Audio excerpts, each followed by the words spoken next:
Hello, lads and gents. This is your man over Mustang. You're tuning into Aura-Genz, your friendly local hub podcast show. Today we got an electrifying interview lineup that's going to blow your mind. We're diving deep into the world of music, culture, and creativity. With guests who's about to drop some serious wisdom, so get ready to vibe with us because we're about to bring the heat. Celebrating underground artists and the power of music. Stay tuned. It's about to get real. Go ahead, introduce yourself.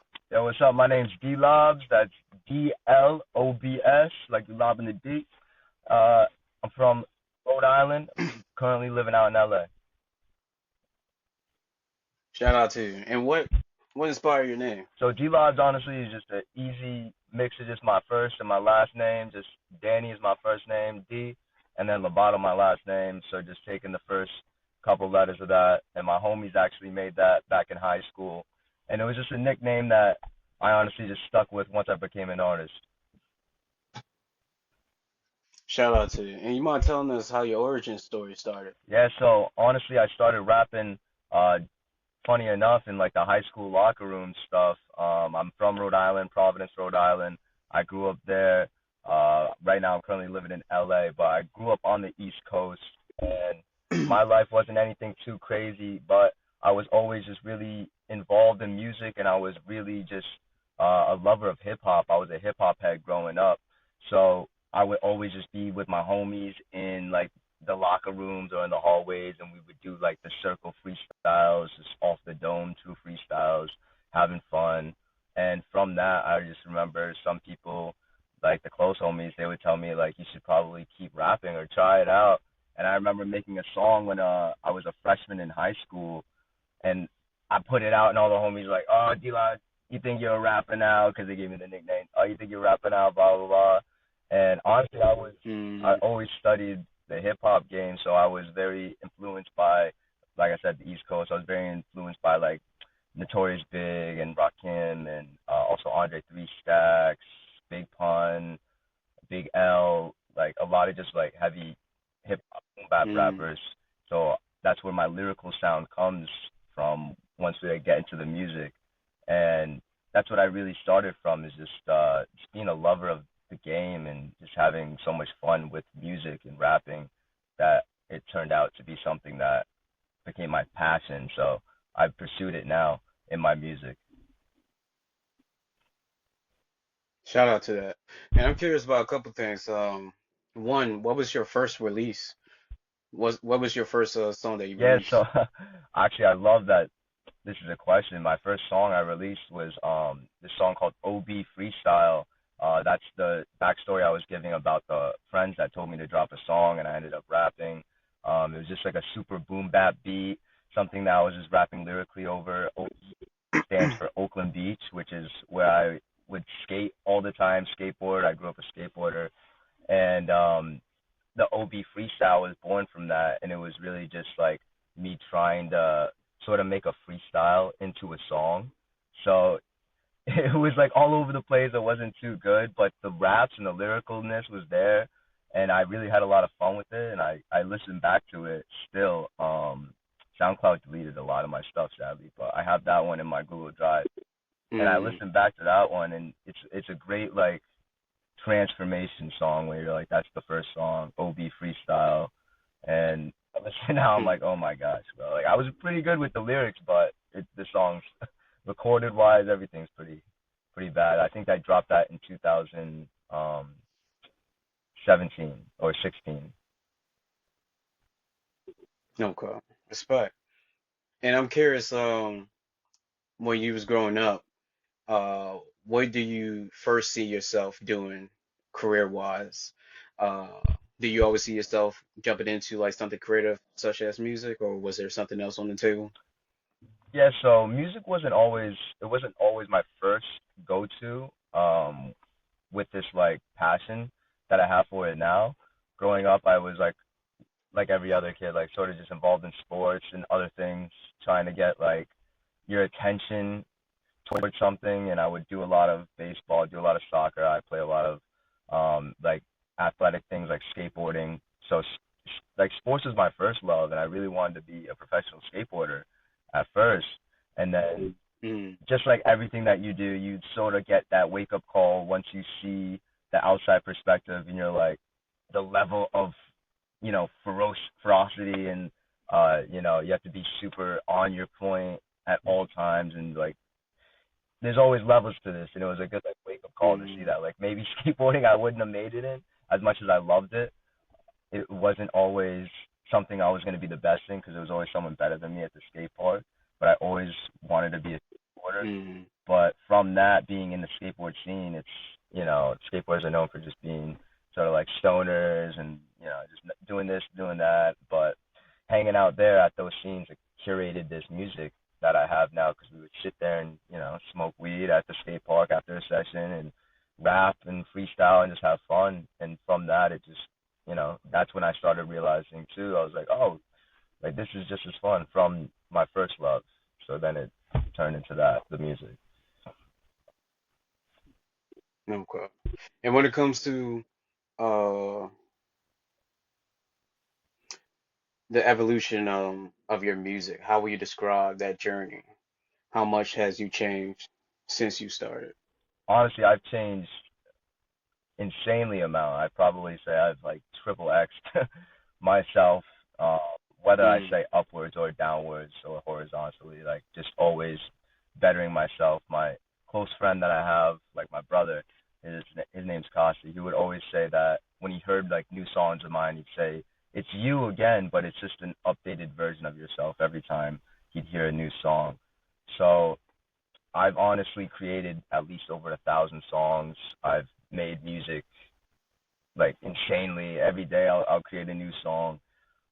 But recently, since I moved to LA, these last 6 months, my music went from super, like I said before, like lyrical, boom bap based. I'm a very conscious rapper. I haven't strayed away from that, but I've worked into the marketability, the commercialness mm, of music, and being able to know that I can like put something that's really catchy with a message behind it, so I can reach a broader audience than what I'm really limiting myself to with just the lyrical rap, because I could see as a person that's, very observant that lyrical rap isn't the number one thing, and if you are going to do it, you either gotta like be super like hard with it, like Griselda and the people coming up now is rappers that are just like really into it, like from the streets, all that stuff. And I'm not from the streets, so I'm not gonna like really go in with that. Or the crazy lyrical miracle rap, which people just aren't really loving these days. So I was able to mm. now mold like a whole new DLobs that I say. It's the I create lyrical rap and I could still out rap like your best rapper, your favorite rapper, but I can now create a song that's on the radio too, that you'll be able to hear on the radio, and a song that you can put into anything commercial wise. So I've honestly evolved insanely since I first started, and it's great to look back because I have my new single dropping July 4th, which is my first like real step into this different realm of sounds, like sonically speaking. And I'm excited for everyone to hear this new evolution that I'm talking about. Shout out to you. And what's what's making this album's or my bad single so unique is you experimenting with a new sound, where we see something new that you add to the table. Yeah, so I first, like I said, originated mostly rap. So most of the beats would have been a lot of boom bap, J. Cole type. I grew up listening to Joey Badass and Pro Era and a lot of New York inspired sounds. So it was very East Coast sounding with all my stuff. And then once I started really getting into rap, it was like drill. So I've moved away from that because I wasn't a drill. I could rap what I wanted over drill beats, but I wasn't drilling, so I didn't find it. I didn't find it a place that I should be in. So for after that, I moved into like my sound, which is conscious rap, and this now what I'm about to drop is a just amalgamation of everything that I've really dabbled into, and then putting it into an R&B hop, I sort of call it, where it's like sort of an R&B chord progression, like music theory mixed with like the hip hop um essence of it, along with my lyrics, because the song's very Yeah. touching on still my past, which is something I bring up in a lot of my songs. Is I'm very tied to the things that happened in the past that have made me who I am today, and I love to speak about it and be vulnerable for the listeners and relatable. So I stick with that. But instead of being sad, if I'm gonna get straight to it, like I was in the past, more of a depressive side. This is a happier outlook at the same situation from a different point of view. So it's very summer enthused oriented. It's supposed to like jump around. The song's called Damn Right because the hook's just gonna be saying damn right through the whole time. Like I said, R&B, like an R&B producer mixed with hip hop, and very catchy hooks minus my like super intricate raps. So I respect. Shout out to that. And is that the song that you've been teasing on your social media? correct, yeah, that's the song that it's gonna be dropping July 4th. But I just started rolling out I think 3 days ago or a couple maybe a week or so ago. So you'll be seeing that if you want to get teasers of it, you'll be seeing that on my Instagram, both of them DLobs Entertainment or DLobs. So Okay. Shout out to you. And I also noticed on your social media you was promoting your road trip. oh yeah, I see that you travel from your home state to moving to Los LA. You moved to LA. Yeah, yeah. I still have to finish that series. I ended up taking a pause on it because I got it focused on this next single drop.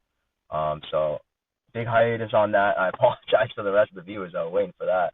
But I was doing a small series Mm, that I'm gonna start returning to. I'm sort of happy I gave it a breathing space because there wasn't too many episodes left, so it's still there. I can still put something out.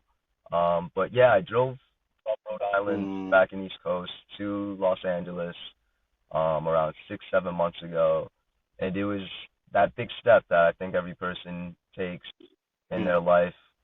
When they leave their home. I chose to go across the country to chase my music dreams, but on there, Instagram wise, I was able to record everything that I did on the way there, and I've just been trying to create a sort of series to keep everyone included with it. It's just I wasn't getting as much traction as I wanted, so I took a break. That way, I wasn't just mm, putting it out to the world with no one to listen to. But that's that's not yeah, it shouldn't be mm. the first thought, anyways. No, there's no problem. I understand how hard it is, especially with the algorithm and Mm. everything. Um, so it seemed like a lot of people. I'm not sure you heard this app, but it's a new app that's out there. It's kind of similar to Twitter, but it's called Blue Skies. A lot of people is hopping on that app to promote their stuff. Um, but I see a lot of people going back to word of mouth, going back to the people or whatever, sending their link directly. A lot of people having trouble, even with people that's from the UK. They saying the same thing. They're having trouble getting seen when it comes to like social Yep. media. And it's funny because it's ironic because this is the easiest day and age that it's possible to happen to. I agree, especially if your content not fitting around their theme or pushing like a certain Hmm. message, yeah, your content not gonna get seen as often. Oh, yeah. Um, Hmm. but but shout out to you. Yeah, I was enjoying the content that you was making, seeing you crossing and driving to different cities. I see that you made a touchdown to like DC. Yeah. Um, was it Pittsburgh, one of Yeah, them? Pittsburgh. So yeah, it was I started in DC actually because I had a homie out there. Shout out to Brandon Deshawn who let me come through to his show in DMV. So I stayed out there to start. I didn't actually have to go there, but took like a 7 hour detour the other way to DMV, and then I went back up towards Pittsburgh just so I could stop to see Mac Miller's memorial and go around the town that he grew up in because he was one of the biggest, or he is the biggest, like artist that gives me inspiration. So going to like Blue Slide Park and the places he's been Mm, was really it was really good to get like that type of inspiration and that type of insight. But then from there, I think I went to oh man, it was I guess 6 months ago, but I went from DMV to Pittsburgh, and then I think I went to either I don't know the exact thing I went to after, but it was like Chicago after that. I stopped in bunch of places through to I know I went to the biggest skate park in Idaho, Las Vegas, and then I went to it's so much. You guys got to go back to the Instagram after once I figure it out. It's like Mm. honestly, that was one of the greatest experiences that I honestly faced coming here before LA, and I sometimes forget about it. So it's good to remember it and be reminded I took that. That was pretty dope. It seemed like that was a hell of an experience for you. Yeah, there you I see that you was trying different foods and stuff. go. Yeah, On your road trip, I'm curious, when it comes to like food, what was your favorite food to go on that road trip honestly, or there was so snack? many different snacks and stuff which made it like different. But I just remember stopping in Colorado at this one point, and well, first off, they have so many different gas stations throughout all of America that you don't have in Rhode Island and you don't have in LA. Mm. So having Wawas everywhere and Buc-ee's was really cool. I really love when I'm able to stop by a Buc-ee's like gas station. That's always the most fire. Mm. They can have everything in there. That brisket sandwich in there was fire that that day. And then I had this like really good burrito in Colorado actually. That was a breakfast burrito though. It's weird, but it was a good. That was Mm. fire. Wait, it was a weird breakfast burrito? Yeah, it was I can't remember what they had in it, but it wasn't like because it was like super Spanish, so I was like expecting like eggs and stuff, but it made it Okay. spicy as hell, and I like killed me, but I ate the whole thing. But they also had this weird. I Mm. remember I can't remember if I was in Midwest for sure, but it was like a not a shawarma, but it was like a burger in a wrap. It was a wrap burger. I can't remember exactly how it was, Mm. but that was like the weirdest thing I had, and it was. I'm sorry to say, it was horrible. It was really bad. That one was not good. Wait, they had that traditional stuff that you put in a burger? Yeah, it was supposed to be like a burger, but it was inside of this like panini or this shawarma wrap. I can't remember what it was called, honestly, but that was the one Mm. thing that I've never had, and I was like, all right, I'm excited. And I tried it, and it was just bad. But I feel you. yeah, And I'm curious, when it comes to LA, was there a specific reason why you picked LA to move to start your music career? yeah. So Los Angeles for sure was the music choice. I had a couple different ideas in mind, locations, and when I started getting really specific with it, it was Los Angeles, Texas, Florida, and New York. I live in Rhode Island, so New York's only a 3 hour drive. So I wanted to get out of the cold for Rhode Island for sure. So New York was sort of out of the question at the Okay. time. Then it was Texas, Florida, Los Angeles, and you get your everything has their pros and cons. Texas is extremely hot, and I was just like, I don't know if I can take that. Florida, they got all the above, plus you gotta fight a gator off and stuff like that in Florida men. And then you Mm. got LA, which is Fucking yeah, exactly. rainstorms. LA, GTA, earthquake, and then, the fires. And I chose LA because, all of them have their own pros and cons, and you can weigh them whichever way you want. It's all like objective once you put them into whatever place you do. So, musically speaking, it was just this is the most, oriented spot besides Atlanta, because Atlanta was also one of them that I was looking into. But Atlanta wasn't a genre, I think, that I was like really I went to Atlanta to do music before, and when I was there, they're very trap oriented, and I'm more of a lyrical rapper, so you can still make your way anywhere you want if you're focused. But when I was thinking just location speaking, like Los Angeles was more of an open genre type thing. It's you can sort of do you can play different hands here. People sing when you go to open mics. People rap when you go to open mics. It's very diverse with the artist scenery. So choosing Los Angeles was for sure the choice. And besides the music, I love the weather. That's pretty much yeah. That's Okay. pretty much the biggest thing. So what's the perfect weather for you?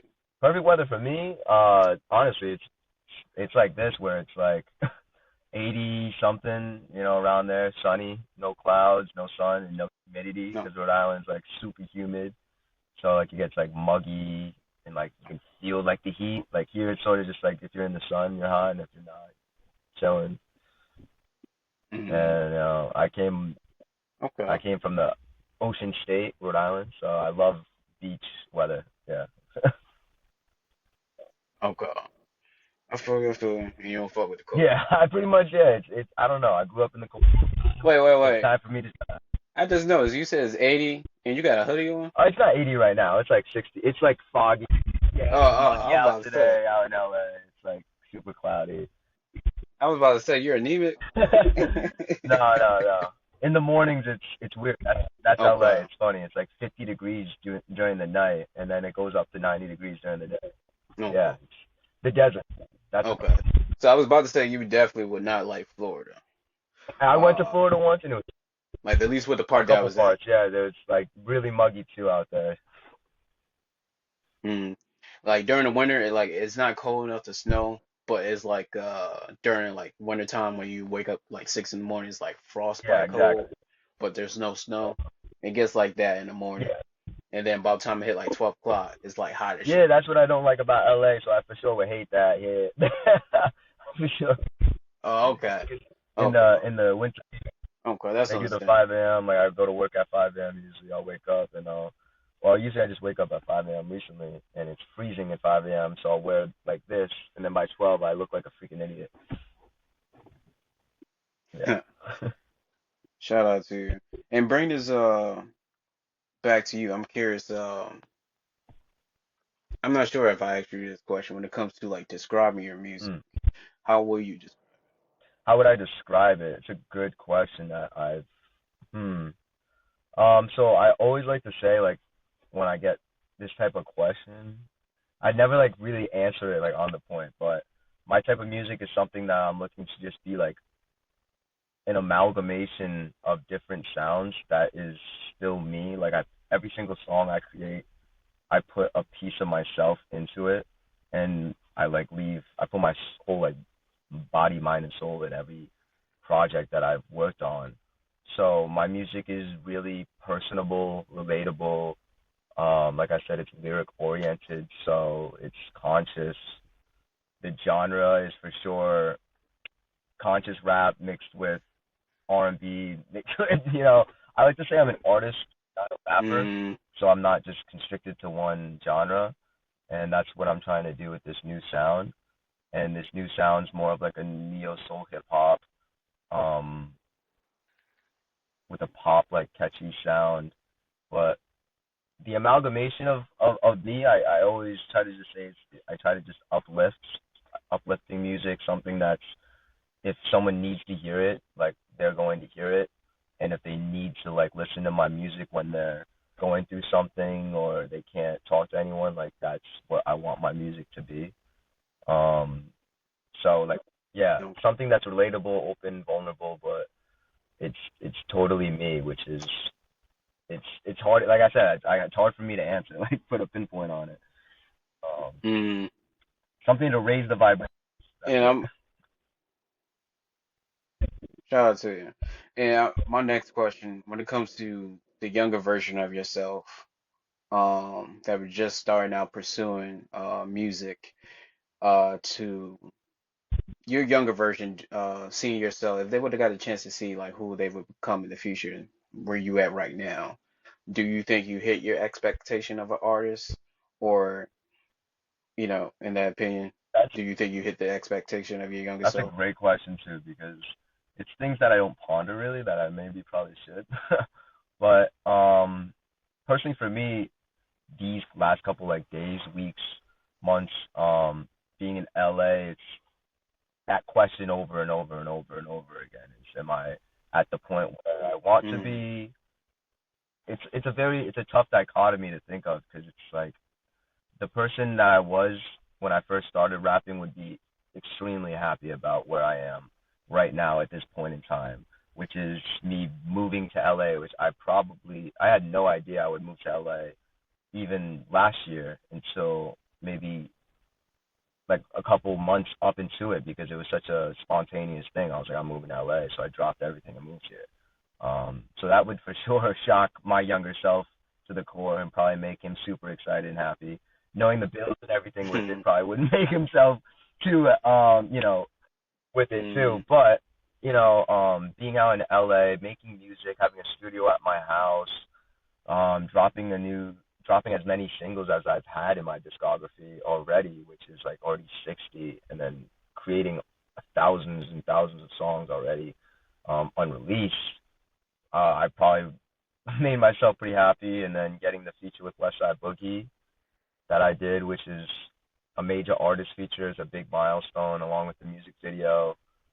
Um, my younger self would probably be ecstatic because I'd probably be listening to him right now, Westside Boogie, and to think that I have a song with him now, along with a music video, and met him in person, and chopped it up with him is very that's a great thing to step back onto. But I think at the end of the day, he'd still be like, you're not there. You know what I mean? Everything like, I'm proud of you. You're Mm, like, it's dope that I'm so farther in my ascension than I was back mm, then that I thought of. It's amazing to think of that younger me in the start of the ascension, but he'd probably be mad because it took this long and I'm still not. I'm still not, mm, Kendrick Lamar status yet. That's probably what he'd be thinking. He's like, mm. dude, sick, that's great, That's but is the job done? No, like, let's keep going a little harder. He's mm. not there yet, so. Uh, So when you brought up Kendrick level, like for you, is that like when you hit that point, do you feel like you would finally acknowledge yourself as like, finally I made it as like a artist, or is that to you like that's like the end of your career where you hit that peak? I think I think that's something that's I have to think down. I have to like sit down and like really ponder Mm, that question because for me it's like yes, that's just what you know the media idea of what success is. So that's probably why it's in my mind is because he's the biggest artist in the world. So my idea of success is not success, but my goal is to be the biggest artist in the world and to be the best in whatever I do. And right now he's just that, he's just the relatable. you consider him the Yeah, best? it's just the translatability to be able to say that because it makes it easier to say. But Yeah. I think success for me would just be able to live off my music in all honesty and be the best version of myself, whether that is Kendrick level or not, because I believe that I'm the best rapper in the world at all times. But I think just the success part would probably, I think that would be more of a, I think the Kendrick part would be more of like the extra.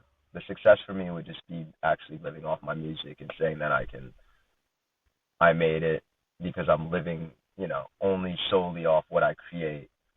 And then, me just being that good is Mm. equated to Kendrick level. Shout out to you. And I'm curious when it comes to your skill set. I got to know you a bit of being an artist, songwriter, lyricist. I'm curious, is there any what's the what's your whole skill set, if you don't mind me asking, Yes, as a musician? yeah. Well, since I moved to LA, my skill set has tripled because of the people that I'm around, along with the resources that are available. Before LA, I was mainly and primarily just a songwriter, like just lyrics. I'd create songs, I'd find beats, homies would mix it, go sell it, go put it out to music people. Always number one entertainer, of course, as an artist. My performance is probably like my number one primary thing when I go when people like ask me about music, I'm like, you want to see a great show? I'm like, come see me perform. My crowd, my crowd control and stage presence is something I've really worked and curated on extremely, extremely hard to be able to control crowds the way I do and be able to step on stages with the authority that I have. So that's something that I'm really authoritative is my performance, my entertainment, my songwriting, and then before moving to LA, that was it. Now I'm producing beats, which is really, really cool. The last month, 2 months, I've learned how to produce beats. I've probably made like 10 beats already. I've mixed the song that's coming out, so I've engineered that song. Um, so that's going to be something else that I can put under my belt. I've learned how to play guitar in the last month. I'd never played an instrument besides piano before. So that's also something that I'm doing now. I'm not gonna say I'm a good guitar player at all, but I'll add a guitar Mm, player to my, arsenal of things. I know I can solo over things, I can improvise, and I've created already a bunch of beats just off of scratch of just doing some type of melody in my head. And then I've also curated a bunch of shows, which is something that I miss doing in Rhode Island. But I've been an event coordinator. I'm very good at promoting, and I do everything myself artistically wise. So graphic designing, all my artwork is done by me. Most of my edits on YouTube are done by me with the camera. I stick down on something, and then on Instagram everything's edited by me. So right now I'm like a one man team of stuff, but I still missing a couple things. Like I want to be good. I want to be like an advanced producer. I'm not advanced. If I say it. I'm not an advanced engineer for sure, so no one come at me. I'm not an advanced guitar player, but all you know, mm, the little assets that I'm adding into my basket. I just don't want to have my foot in everything, or you're gonna be a master in none. You know. mm. So, is it safe to say that the skill sets that you have right now, would that be your main focus to master some before you add more to your repertoire? Yes, for sure. So like when I go to the studio, I have like a usual schedule where it's like for like the first 30 minutes or so, I'll go in there and I'll just try to catch up on what I was listening to before. The next 30 minutes, I'll practice the guitar, and then the next 30 minutes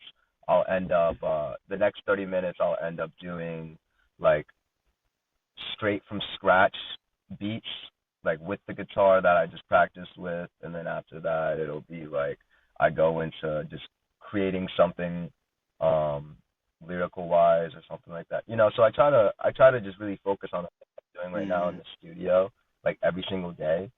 And if I try to add something in right now, it's just gonna it's gonna overwhelm me probably. I feel you. I feel you. And my last question, what's your strategy? My last question before we hit the halfway mark. Um, when it comes to marketing and promotion, how you go about that when it comes to releasing your music? Yeah, marketing promotion's always a tough one, especially as like an independent artist and someone that's coming up.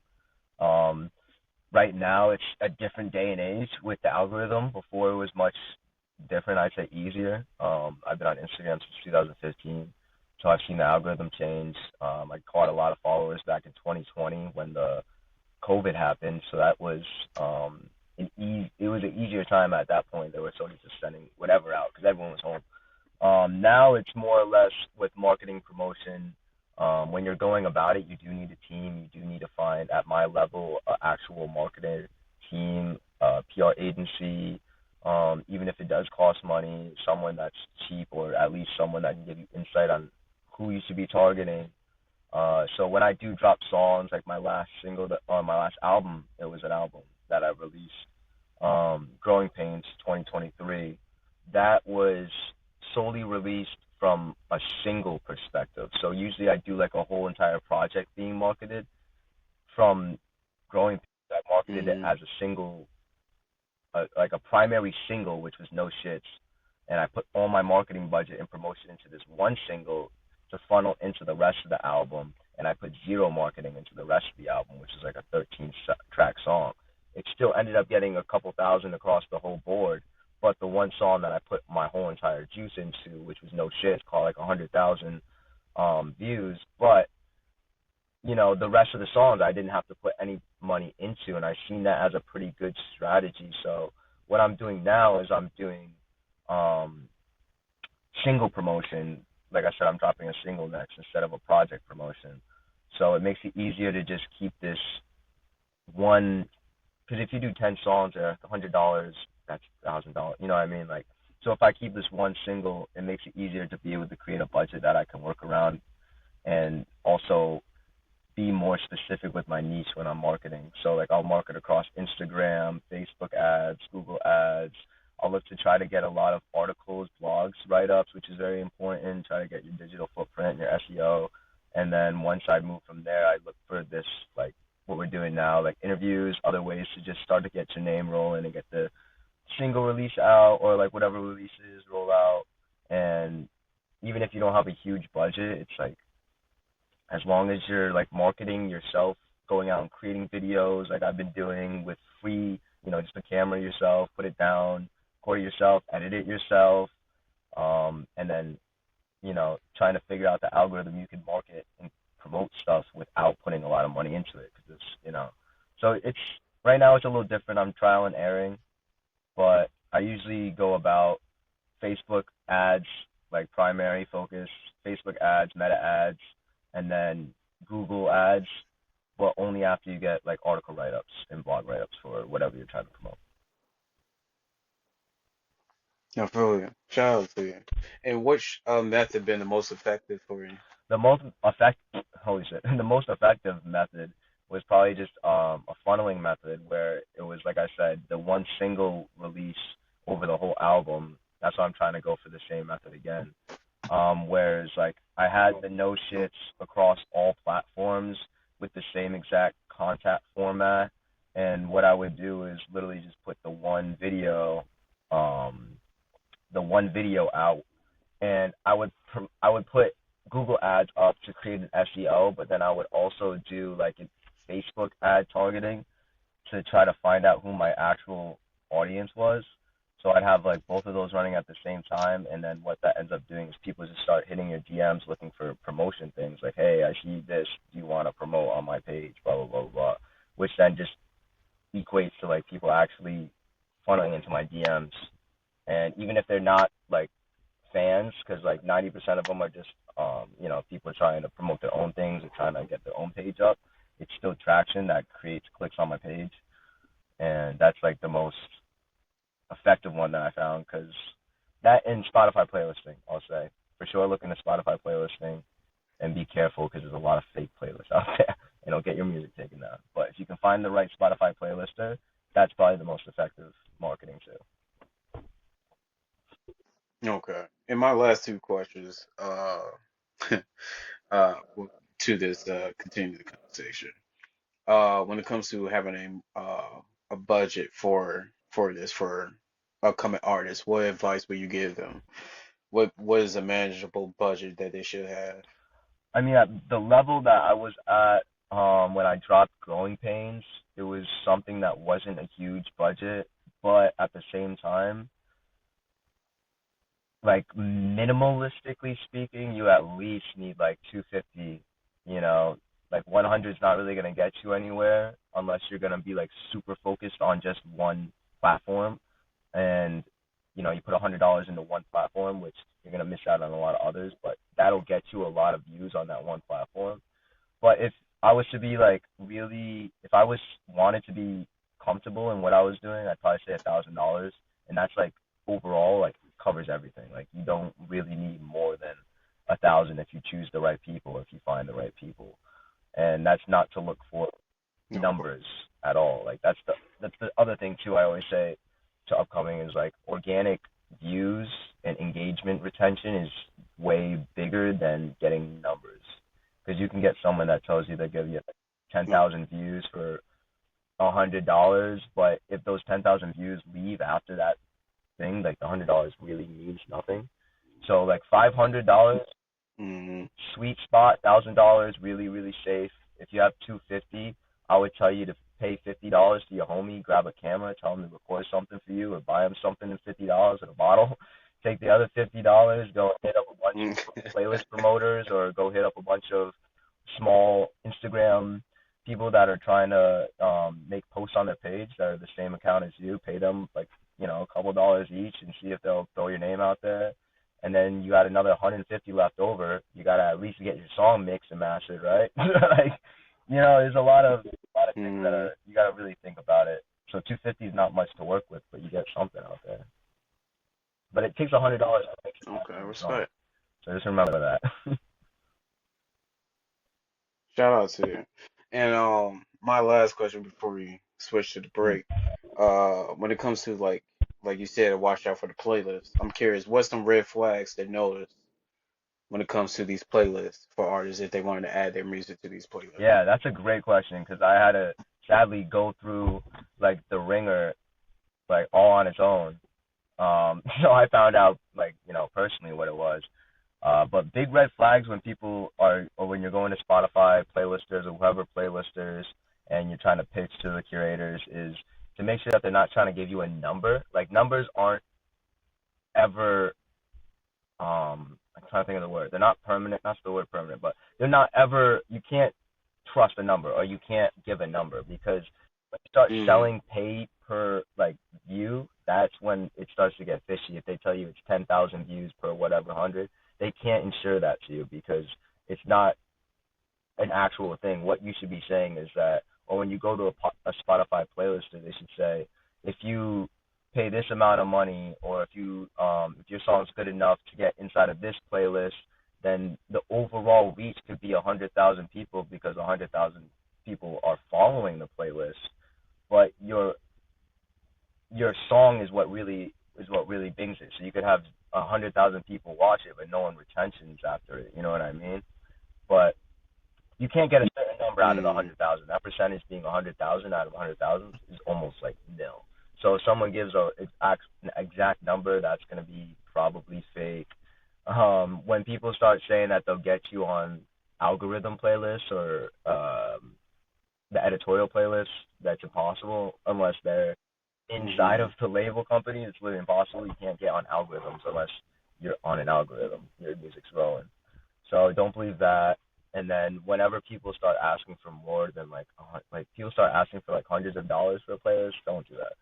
You're just looking for small playlists that are very specific niche to you. You don't want playlists that have freaking Roddy Rich the box inside of it, because then you know that like whoever's listening to that, they're either bots or they're very weird that they want to listen to Roddy Rich and then a really new person right after that. It's not really, you know what I mean? Like you can catch the signs when you pick a playlist mm. too, and they're like, I'll put you number one for an extra couple bucks, and then the second dude's like, Kanye West, and it's like you just went, it's yeah.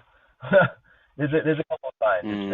It's very telltale, but the biggest things are just make sure when you talk to people, you say that you want organic views. You don't care about the numbers, and they don't give you a specific number. They're going to give you an overall reach of their followers inside the playlist, and it could reach between. They usually say between 10,000 to 50,000, because it should be a broad range.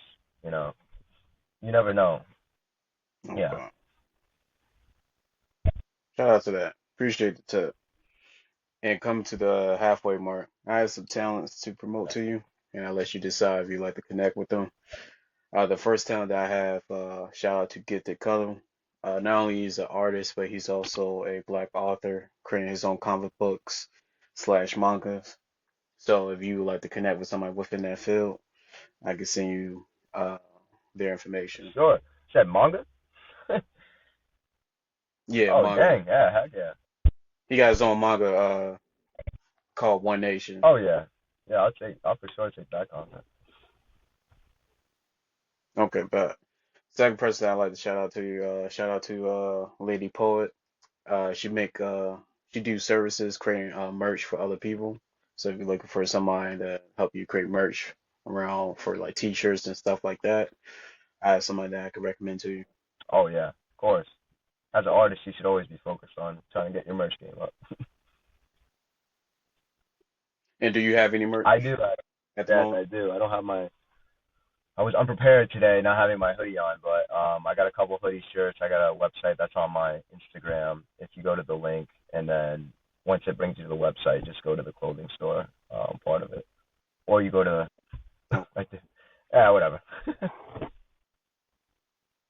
And your store is Shopify or something similar to that? It's something similar, yeah. Okay, okay. Uh, Let me see. And the third person I have for you, shout out to Jeremy. He's starting up a series where artists can perform in front of a small crowd, restaurant establishment, etc. Called Tap Room Live. So if you're interested in his platform or you would just like to get to know him, I can send you his link as well. Oh yeah, of course. I'd love to take all the contacts. Networking is important. Much love. The last person I got for you, shout out to Jeremy. He's a folk artist, but he's also starting up a podcast similar to mine. but you sit down with a fellow artist, go back and forth, breaking down each other music, having a conversation, etc. So if you like to get to know him as an artist or his podcast, I can send you his link. His shout out to his platform called Sound Sandwich Podcast. Oh yeah, that's someone I would love to get in contact with. But and the last thing that I have to offer for you, we recently started our own music label where we create soundtracks around themes and challenges, inviting artists to hop on to challenge our beats to conquer them, or to challenge your fellow peers. You can either bring chaos or harmony on this project. Our first project is mixing horror with Valentine's, so there's a bit of romance and thriller. Hmm. Okay. I'd have to listen to So the. if you're interested, I can Yeah, say I'd for sure like take a. I'd for sure take a little opportunity for that. I want to make sure I'd relate or I'd fit into it though for sure. no problem. We do have our soundtrack prototype out on all platforms like Apple Music and Oh, Spotify. nice. If you just want to check out the Yeah, beat. for sure. I'll check it out. Okay, but I see more information after the show. But giving you on the platform when it comes to networking and looking for more talents to connect with. Who are you looking to reach out to? What talents are you looking to, to connect? I would love to reach out and get with more producers and engineers. For sure, learning, like I said, how to do that myself. So having people that are already 100% experienced in it, it makes it a easier thing to gain insight. And even if I can't do it myself, have them yeah to do it. And then artists, of course. I'm always looking to work with new artists. Shout out to that. And those are the mainly two that you're looking to network with? Yes, sir. I would say like No.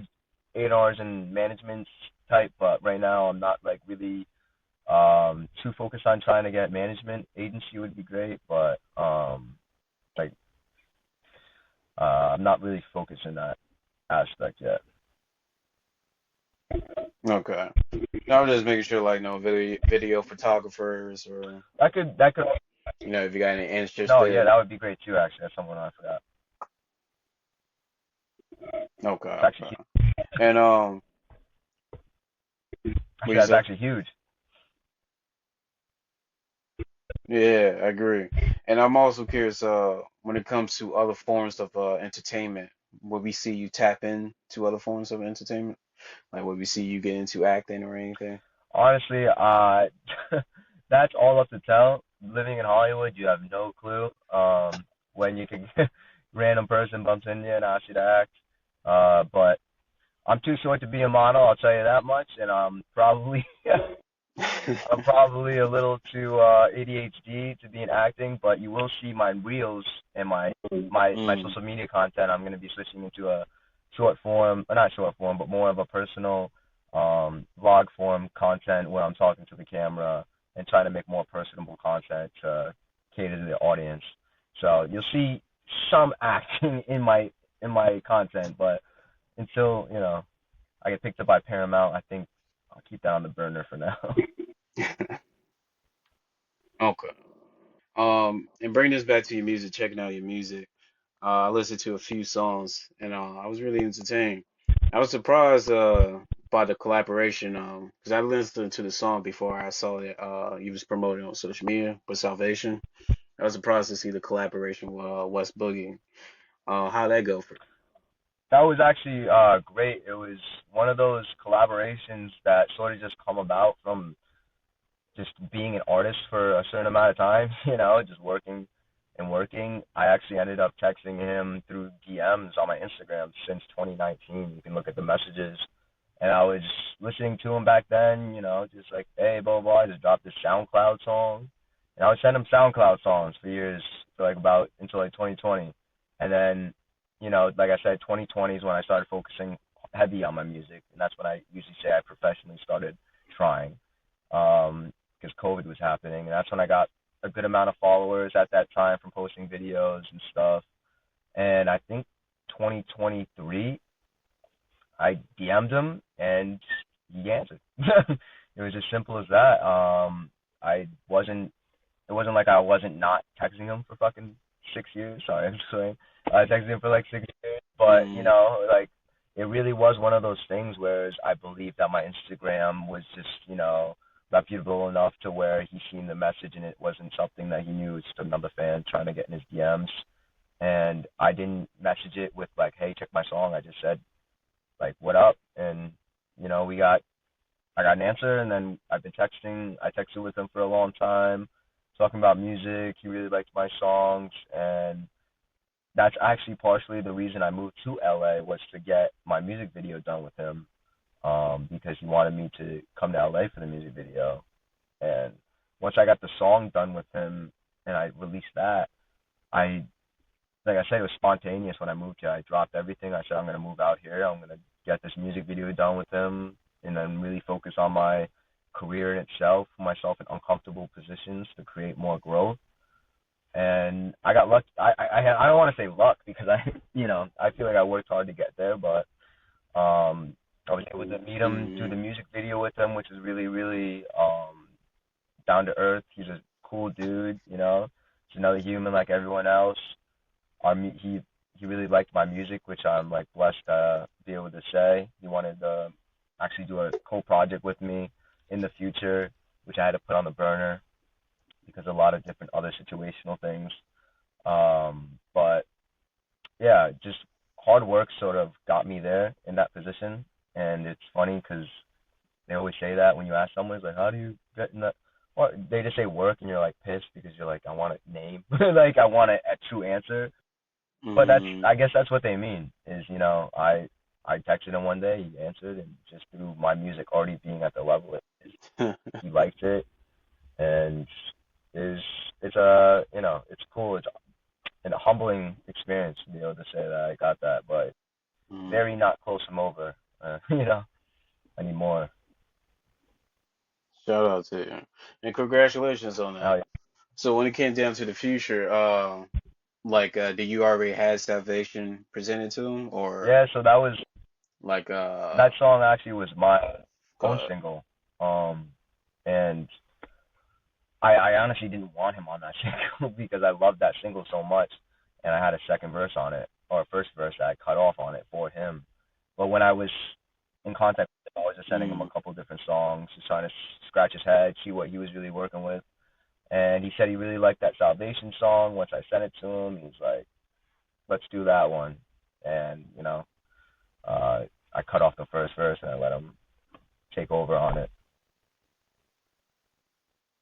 so the songs that you sent to him, they wasn't fully released yet. No, They was like yeah, it was prototypes. fully everything was demoed. It wasn't even mixed yet. It was something I Okay. usually, like I said, I made over thousands of songs. 900 of them are demos. Hundreds of them are probably mixed, but 900 of them are just me and Mike. A mic. Now I have a good studio, but like could be a phone mic, whatever. Like I was just demoing stuff, so I sent him a bunch of demos. Okay.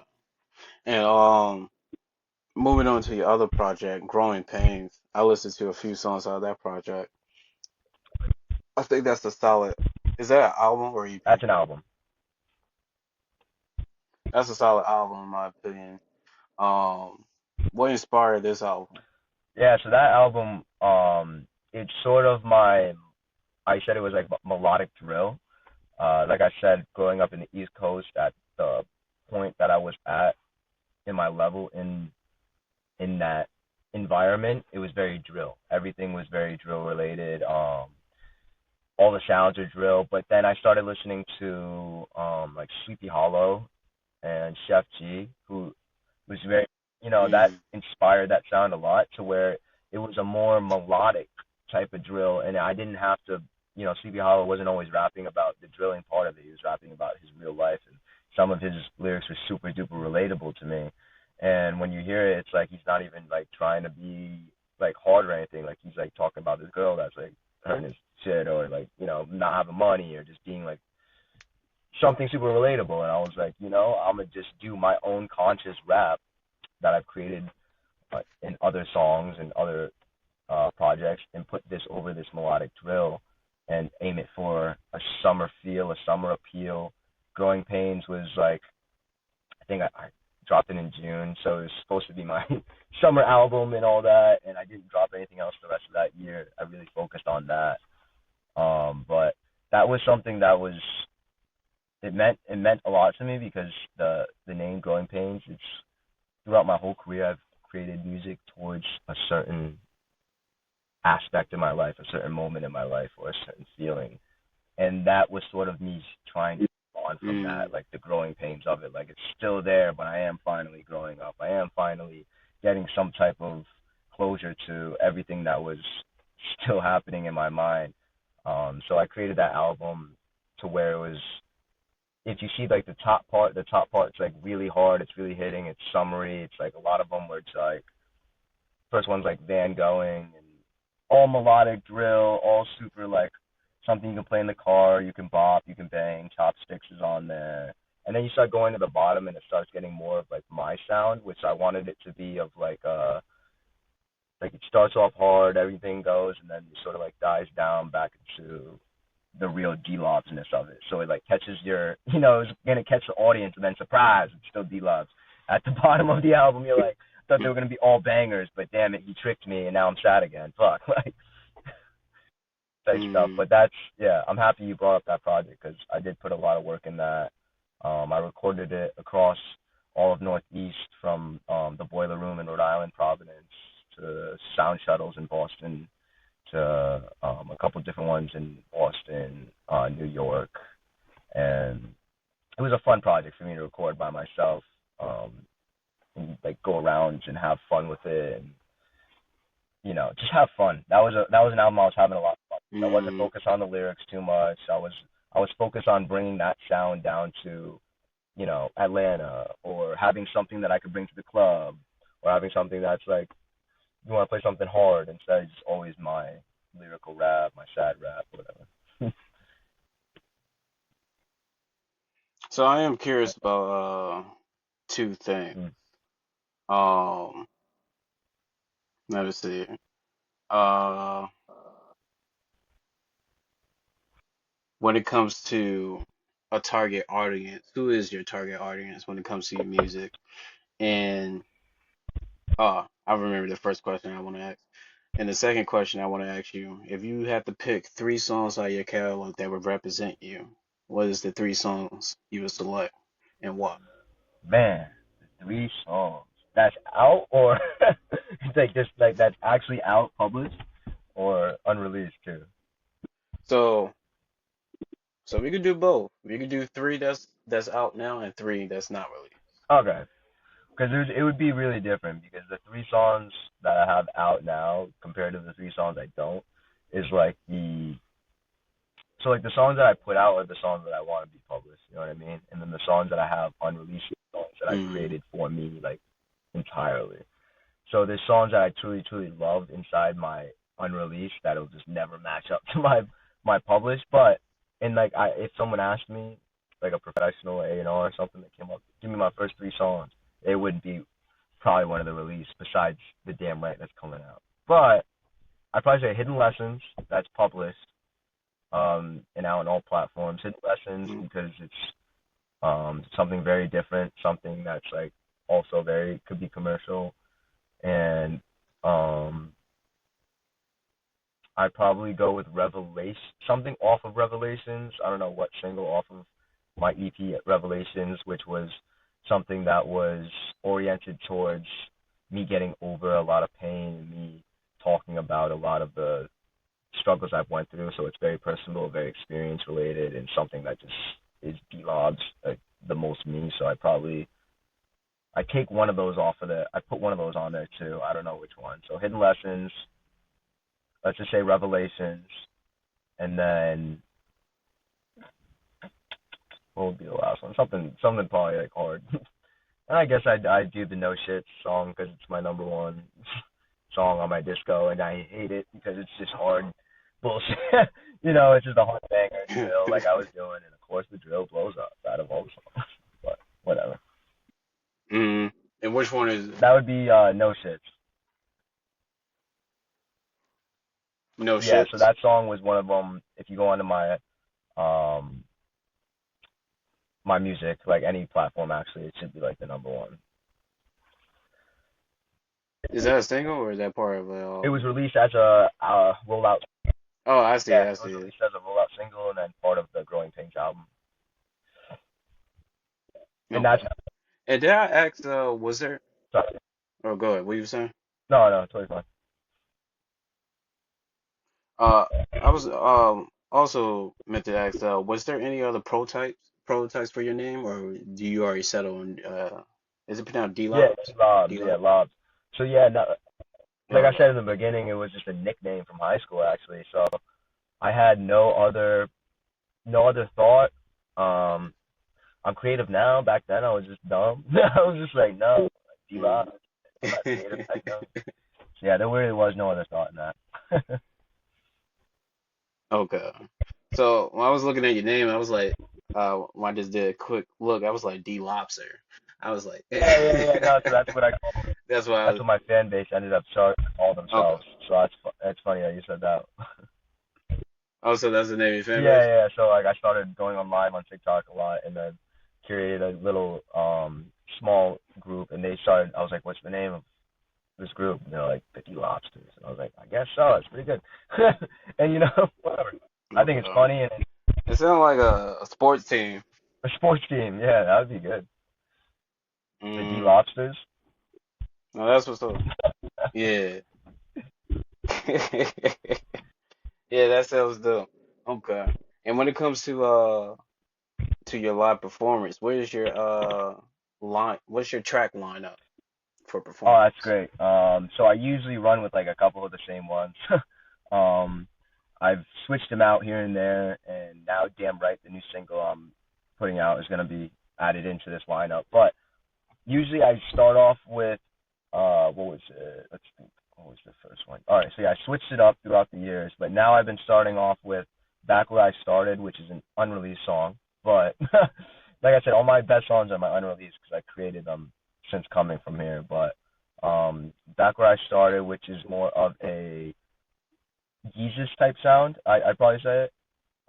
Something that's super loud, super Mm. uplifting, and has a lot of samples in the background, like chorus. It's something that I can start off my performance, that I can get them clapping, do a crowd performance, call and response, something easy like that, while also warming up my vocals because it's a very rap oriented thing that ends up having breaks with the hook. So it's a good way for me to start off just like, feel like I'm back where I started, how to pick up piece of wind up in the top. It's a good thing to just warm up my vocals, get my raps going, and then from there I check the crowd performance, and then I'll move into my next song, which is "Can't Save Me," also unreleased off a project I'm gonna be dropping who knows when. Another like Yeezus type inspired, and like this one's a very crowd oriented song too. Um, Mm. it's something where it's call response, and it's very, very. It's pretty much just for the crowd. Like it's not even for me. Like this one's all crowd oriented. It's great for getting the crowd hyped up, being able to jump inside the crowd and like really work with the audience and checking out how the energy is. And then after that, I'll move into a very lyrical presence. I'll say, okay, that was good. We had fun. I jumped. We got everyone jumping around. Crowd response is great. Now it's time to listen. So then I'll check their my crowd control over their crowd control. Like, so everyone be quiet. Time to listen. Mm. And I'll do a very rap 4 minute bar. Just no hook, just all rap, 4 minutes. But it's very entertaining. It's very crowd included because when I'm rapping I can like walk through the crowd, depends on where I'm going. If I'm inside of a big stage that's, backed off from it, then I would sit on the edge of it or something like that and just make it something that's more personal to you. And the last song is a singing song. So like I try to do my crowd, my performance setups a very diverse thing where like I end it with like me singing while also doing a call and response, so the crowd's included, but I'm just sort of moving all around, testing and giving a little bit of piece of my whole artistry. Shout out to you. And I'm curious, I have two more Yeah. questions. Uh, one question is, when it comes to uh your favorite song that you enjoy performing the most, uh, in a live performance compared to your audience favorite song they like to see you perform. Mm. That's funny because I think they and I would both agree. Because I have this one song. I mean, I'd probably say maybe the crowd wants like a harder song from me at times, like something that's more, Mm, punchy, something that's more like no shits. So I've been to some concerts where they wanted no shits, and I'm like, okay, because I don't get too yeah. much enjoyment out of performing no shits because it's just that I'd rather listen to it in a Uh, car and like if I'm gonna perform it, I'd rather it be at a club or something where like the backtrack's going. But when I perform, I don't want any vocals over anything. I'd rather it be a live instrument for mm, sake, So just my instrumental, just my vocals. No shits doesn't work with that. So that's something that they would probably want that I don't. And then my favorites, I don't know, I don't mm, care. I don't give a IDGAF. I don't say that. So, but that song's something that that's my go-to. It's like my bread and butter. It's my closer, like I said. So that song's something where I love to perform. The people, honestly, it's easy to hook it, like catch and response type thing. It's so easy to hook it. The hook's like I don't know. It's really just I don't know. So that one is mm. a good one where I love it. I think the crowd loves it. So I'd probably say those two. But if they ask me no shits, I'd be like, yeah, And and I don't give a fuck is your personal favorite. yeah. It's the I don't know, I don't care, I don't give a fuck. That's the one that's It's funny because if you listen to it on all platforms, it's a completely different sound than how I sing it because I took, you know, 5, 6 years of performing it to figure out how it should perform it. So now it's in a deep voice on all platforms, just me singing with monotone, but then the actual performance of it, it's like it's much more involved. That's what's up. And my last question, when it comes to the audience, how would you recommend the audience to tune in and support you? What is the best way to go about that? Oh, are we talking like in crowds or just like in general? In general, or if you got a specific one, is like, showing up to your shows or whatever, Oh yeah, so in your personal opinion. I'd 100% say showing up at shows because one, it's you know the way that artists like me who's coming up can get actual income and support their dreams, and then it also is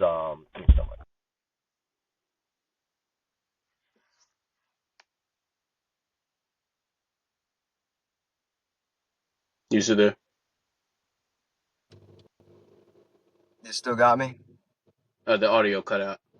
Yeah. What was that last part? Sorry about that. Might go back onto the Bluetooth. I'm lagging really bad. So yeah, it would probably. I don't know if it's still going. Yeah, it's All right, still sorry. going. So yeah, the best way is to come to shows and support because it's the best way for artists like me to be able to gain income and also be able to connect with the artist. I mean, with the audience face to face. It's the best way, and then to also just support through social media at all times, and that's just liking posts, simple things like that where you don't have to even spend a dollar. Just show up for the artist. Okay. Shout out to you. It was great to have you as a special guest. Checking out your work and everything, your lyric. I would never say like one of your key strengths is being a lyricism, and I see that you tackle on uh beats as like some of your skits for challenges. Sorry, my bad. Hold on, Um, sorry. Say it one more time, boss. so what I was saying was no, it's like checking out your music, your craft and everything. I said one of the things that happened that stuck out to me as one of your strengths is being a lyricist. Just seeing you tackling like other beats and stuff on your social media. I thought that was pretty cool. And maybe even seeing you mixing or collaborating with more fellow peers, I think that could do you wonders as well. Just seeing you involving your sound and working with others, just seeing, what creativity you'd be able to bring out of that. I love that. Yeah, no. So yeah, I have to get back in speaking with other people and be more comfortable with getting myself into the studio with other people or at least collaborating because I figured out just like you said like every successful person has a team behind them. So if I can start doing that, Hmm. you're so true with that one, where it's like I need to actually be open with that. Yeah, I see potential in your work, so I would definitely say keep up the good work. Thank you for that. But before you go, shout out all your platforms. You're welcome. It's well deserved. Shout out all your platforms. Shout out anybody that you want to put on, and then drop a song out of your catalog you want the audience to tune into. Hell yeah, man. Let's see. My phone's all messed up, but hopefully you guys still got the audio. So yeah, DLobs is the name. DLobs. Like I hate to say it to the pause, but lob in the D for the shawties. Best way to remember it. You can find me literally on everything. Google's the best way and fastest way to find me. Just search up DLOB and then the S at the end. You have to have the S, and I should come up. Any platform that you need me on, I'm on there. Literally, I have a couple different things I'm missing, but I should be on everything.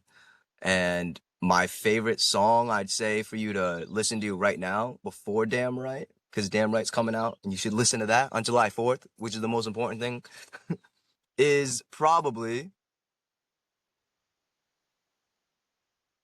Salvation, which is my last song with Westside Boogie. For sure. So, uh, Salvation and what was the Well, of other course, one? it's I Damn keep Right forgetting once the it name of drops the on other July song. 4th. That Damn right. drops on July 4th. Yes, Okay. sir. Okay. But it was great to have you on this podcast. I'm looking forward to your Brother, I success. appreciate you and inviting me on the podcast. I really, really love what you're doing here. Very organic, super down to earth guy. And